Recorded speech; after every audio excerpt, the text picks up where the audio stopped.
Here's what nobody in Washington wants to admit out loud.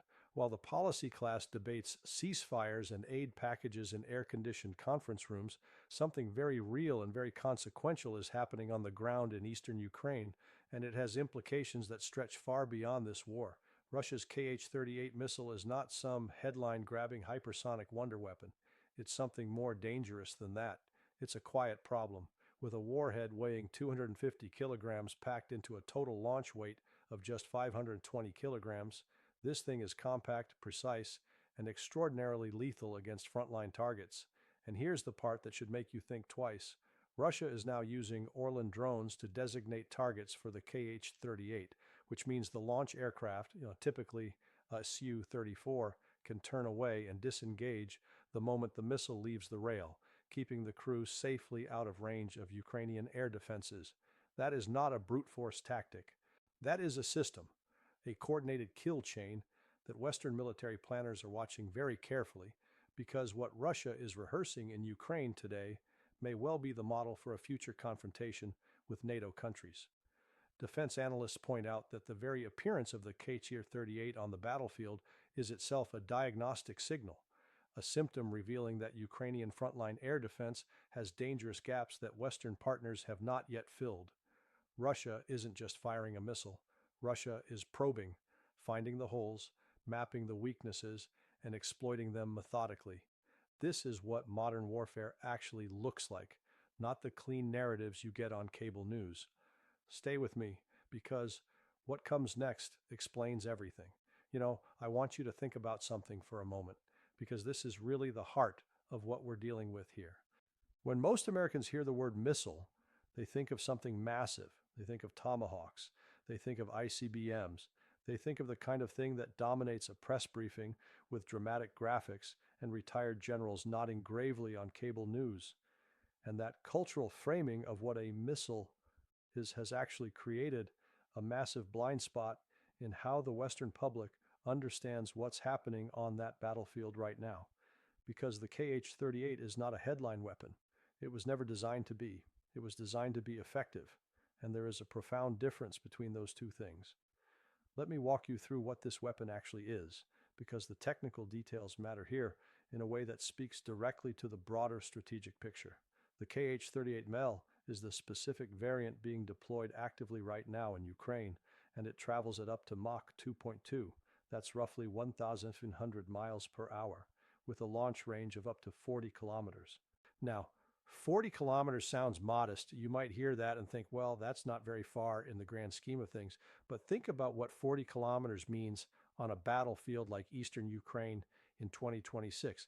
It means the Su-34 that carries this weapon can sit well behind the contested airspace, fire the missile, and the crew never has to punch into the envelope of the most dangerous Ukrainian air defense systems. That is not a small thing. That is the entire game. Before Russia began developing and deploying weapons with meaningful standoff range, its tactical jets like the Su-34 were mainly restricted to using free-fall, unguided weapons that required the aircraft to pass directly over the target, or at least extremely close to it, leaving them dangerously exposed to Ukrainian air defenses that were extracting a very heavy toll on Russian air power from the very beginning of this war. Think about that for a second. The Russian Air Force, the VKS, with all its supposedly formidable hardware, was being forced to fly over Ukrainian guns and missiles just to drop bombs. That is not a winning strategy. It is an attrition strategy that works against you.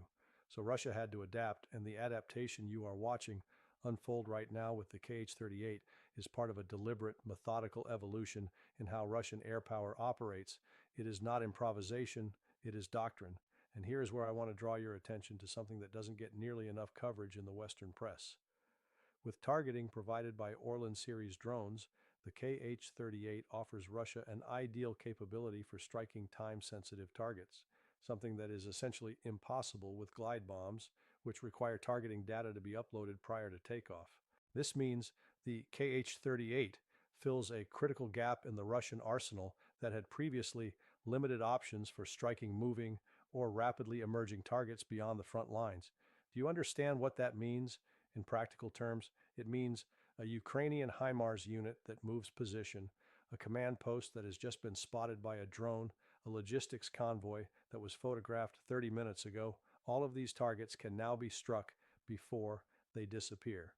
That is a fundamental shift in the tempo of battlefield decision making. When your enemy can respond to a developing target in near real time with a supersonic precision munition, it changes how you move, how you communicate, how you supply your troops. It creates a kind of paralysis that doesn't show up on a casualty count, but shows up eventually in the cohesion of your fighting force. Now, let's talk about the drone integration, because this is really where the sophistication of this system starts to become apparent. The KH-38ML uses semi-active laser guidance, which requires the target to be designated either by the launching aircraft, by a separate platform, or by forces on the ground. Using an Orlan or similar drone for targeting allows the Su-34 to turn away immediately after firing the missile, providing the crew with another degree of protection from air defenses that may be covering the target area. So what Russia has built here is not just a missile. It has built a networked kill chain. The drone finds the target and paints it with a laser. The Su-34 fires and immediately turns around. The missile follows the laser to the target at supersonic speed. The aircraft never lingers. The crew never gets close enough to be shot down. And the whole sequence happens in minutes. This is modern air warfare as Russia is actually practicing it. And I think a lot of Americans would be surprised by how sophisticated that practice has become. Defense analysts have specifically noted that the KH-38 is being used to target logistical communications, the supply lines, the roads, the bridges, the depots that keep Ukrainian frontline forces fed, fueled, and armed. This is not random destruction. This is targeting doctrine. When you cut off a fighting force from its supplies, you don't need to outshoot it directly. You just need to wait. The troops run low on ammunition. Vehicles run out of fuel. Wounded soldiers don't get evacuated. Reinforcements don't arrive. And the line begins to buckle, not because anyone charged it heroically, but because the system behind it collapsed quietly over days and weeks. This is what Russia has been working toward since the early frustrations of this war, and the KH-38, operating in that 40-kilometer frontline band where Ukrainian air defenses are thinnest, is one of the instruments of that strategy right now. And this brings me to a point that I find genuinely sobering, and I think you should too. One of the most respected Western analysts currently studying this war, someone who regularly travels to the front and assesses conditions with serious rigor, has said bluntly that he is more worried about Ukraine's air defenses than about the front line itself. His concern centers on Russia's continued production of ballistic missiles and the improvement in how they are being employed, combined with Ukraine's near total dependence on U.S. and Western supplies of interceptor missiles to counter them. That is a remarkable statement from someone who does not traffic in alarmism. And it matters here because it speaks directly to the operational context in which the KH-38 is operating. The Patriot batteries and the NASAM systems that Ukraine possesses are precious, limited, and concentrated around population centers and energy infrastructure. Ukraine, which has limited air defenses, concentrates them near populated areas and important infrastructure to maximize their utility against Russian attacks, which means the frontline zone, the very area where the KH-38 operates, is exactly where those defenses are weakest. Russia is not flying into the defended zones, it is firing into the gaps. The United States in 2025 effectively paused new military assistance packages to Ukraine. Only previously approved deliveries continued, while no new packages were authorized. Washington used the pause as leverage to push Kyiv toward negotiations. By the end of the year, Congress had included only a symbolic $400 million for Ukraine's weapons needs in the 2026-2027 defense budget, compared with nearly $14 billion discussed under the same program in spring 2024. I want you to hold that number in your mind for a moment. From $14 billion to $400 million, that is not a policy adjustment. That is a near total withdrawal. And you cannot understand why Ukraine's frontline air defenses are thin right now without understanding that context. The gaps that the KH-38 is exploiting did not appear naturally. They were created, at least in part, by decisions made in Washington over the past year that stripped away the resourcing Ukraine needed to cover precisely these zones. The analyst noted that even with funding commitments, Western production of interceptor missiles is not expanding rapidly enough in the near term to compensate for shortfalls. He drew a pointed comparison to how many interceptor missiles the United States and its allies spent in a short time responding to Iranian drone and missile attacks in the Middle East, noting this does not add optimism about the volume of aid available to Ukraine. And this is the larger point, isn't it? We are in a world where the demand for air defense interceptors is outrunning the supply, not just for Ukraine, but globally. Every Patriot missile fired over a Middle Eastern target is one that isn't in a Ukrainian magazine. Every AMRAAM expended in one theater is one that isn't covering a Ukrainian frontline position. The entire architecture of Western air defense resourcing is under strain right now, and the conflicts demanding it are multiplying. In January 2026, Russian forces used a record number of ballistic missiles, 91 in a single month, confirming a clear trend toward expanding this category of weapons. Russia is currently capable of producing at least 2 ballistic missiles per day for the Iskander-M system, and the figure could be as high as 4 per day, 2 to 4 ballistic missiles per day, every single day. And that is just one category of weapon in a strike toolkit that also includes Kh-38 standoff missiles, Shahed drones, glide bombs, and cruise missiles of various kinds. Russian forces often launch no or few missiles for multiple days in a row before launching strike packages with a significantly higher quantity of missiles, stockpiling between strike series to maximize damage. This is not the behavior of a military that is running out of ammunition. This is the behavior of a military that is carefully managing inventory to achieve maximum operational impact.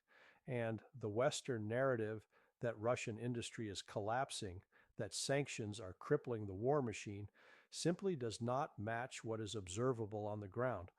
I want to take a step back here and look at this from a higher altitude because I think the Kh-38 story is really a window into something much larger about where this war is going and what it means for the global security order. A group of analysts studying the economics of this conflict have made an important observation. Russia is not only attacking Ukrainian cities today, it is rehearsing scenarios and threats for a potential direct confrontation with NATO countries. The model of networked strike warfare being practiced in Ukraine is a template. Think about that. Every time a Su-34 fires a Kh-38 with Orlan drone targeting, Russia is refining its procedures for that kind of engagement. Every time a logistics target is struck with precision in the 40-kilometer band, Russia is validating its doctrine. And when that doctrine eventually faces a NATO adversary, with the much deeper logistics chains, the larger formations, the more complex supply networks of a Western army, Russia will have years of real combat refinement behind it. That is the strategic stakes of what we are watching.